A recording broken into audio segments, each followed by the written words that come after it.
Hey guys, welcome back to a beautiful spring day in the garden.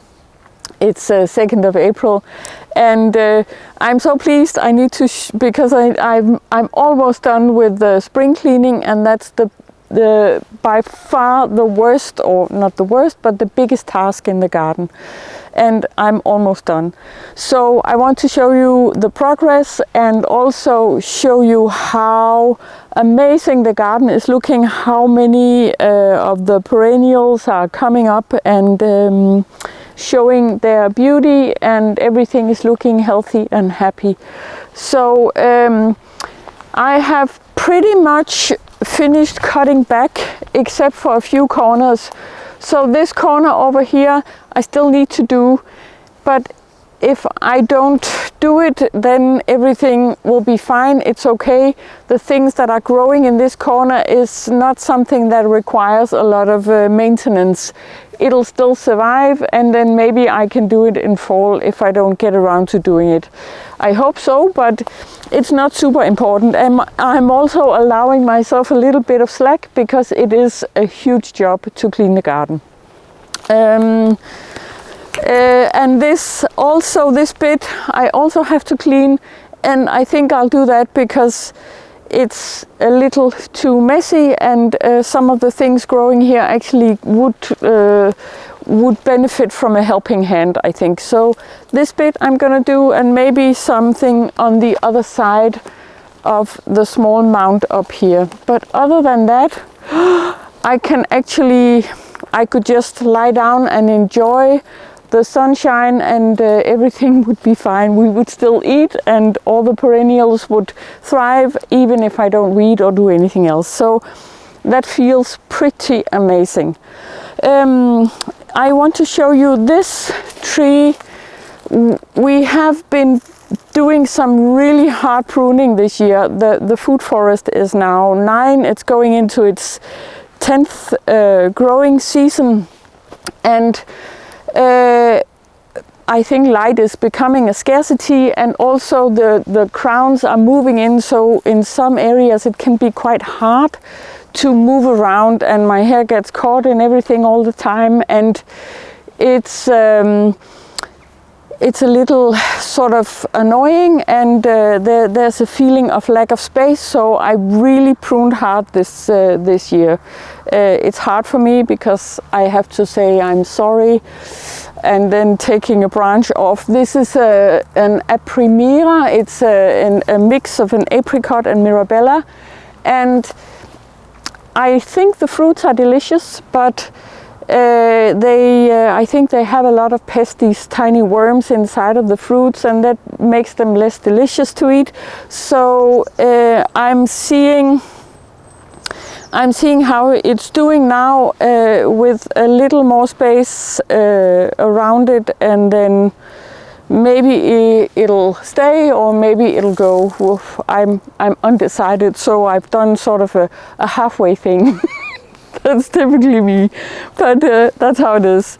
It makes space around here, and also we pruned away a lot of the hazelnuts. They take up a lot of space, and I don't think they're very productive in the garden. God knows why. I think I've done everything. I've got all the right varieties. Soil is amazing. They should be fine, but I don't think they're very productive. So I prune back, and we'll see how it goes. Sometimes of course, when you prune back quite hard in a year, they will maybe give some more. It's like a stress induced productivity. So we'll see how that goes. I pruned back also quite a lot on some of our nitrogen fixers. This is Elaeagnus angustifolia. It's super beautiful, but it had lots of long branches going out, and I cut those back. And there's another nitrogen fixer here. There's pseudo acacia.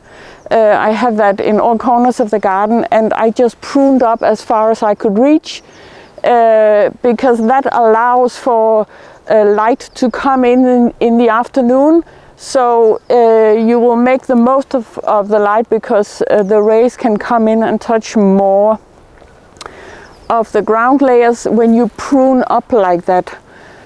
So I will continue pruning up, so that some of these trees will take up as little light as possible.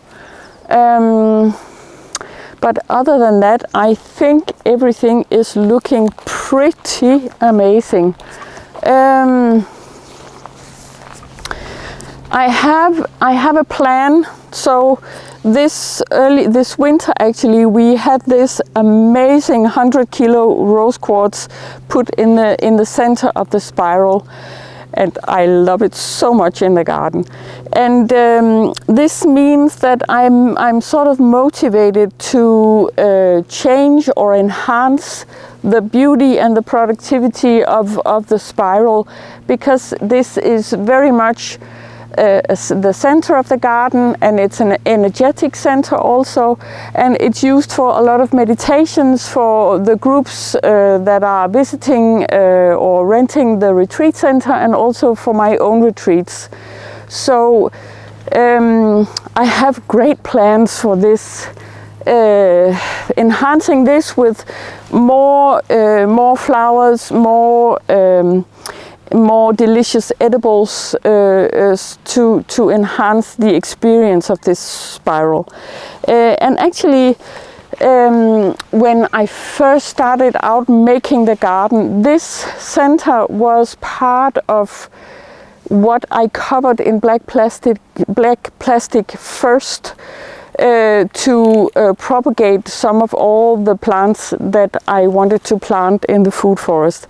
I needed to propagate a lot of the ground layers, all the plants for the ground layers, because it's too expensive to buy plants for such a huge space as this. So my plan was that I was just propagating, so this was filled with boxes with propagation going on. But this meant also that I wasn't completely skilled in terms of improving the soil and mulching and all of that. So actually, I think that this area is probably the space in the garden that has been the least mulched, meaning no horse manure, no seaweed, no all kinds of compost, or I didn't add a lot. And actually I see that the soil is more compacted, and as you can see, it's super wet, we have clay soil, and it's just like so hard and so dense. So I'm thinking even when it rains a lot in winter, I will have puddles of water in this area. You can see, I mean, the soil is so saturated. So I think I want to add some looser material to loosen it up a little bit and maybe make the drainage better. And this is a perfect occasion to plant some amazing new plants. So I just ordered some eremus. Those are like a Cleopratus needle, and some I think they're called blue spires. They are like a Russian, amazingly beautiful Russian sage. So I think those would look amazing together. So that's a sort of a fun project that I can't wait to get my hands on. And I want to show you a little bit of what else is going on. There's a crime scene here. So when I got up this morning and I got out, the gate was open, I don't know, for some reason. And I went in hoping that no deer had found the opening. But yeah, you can see this is one of my favorite early crops. It's a sorrel, it's a French sorrel. It's called de Belleville, and it's so delicious in spring. super prolific, and we have it every day in the salad bowl. And I can see whenever a deer has come into the garden, these are gone. They love it as much as we do, and so I mean, it'll grow back, so no harm done. But what I found was that there was a male deer who had invited a female on a date in the food forest, and I mean, I understand. I would do that too. I think it's I hope they had a great date, but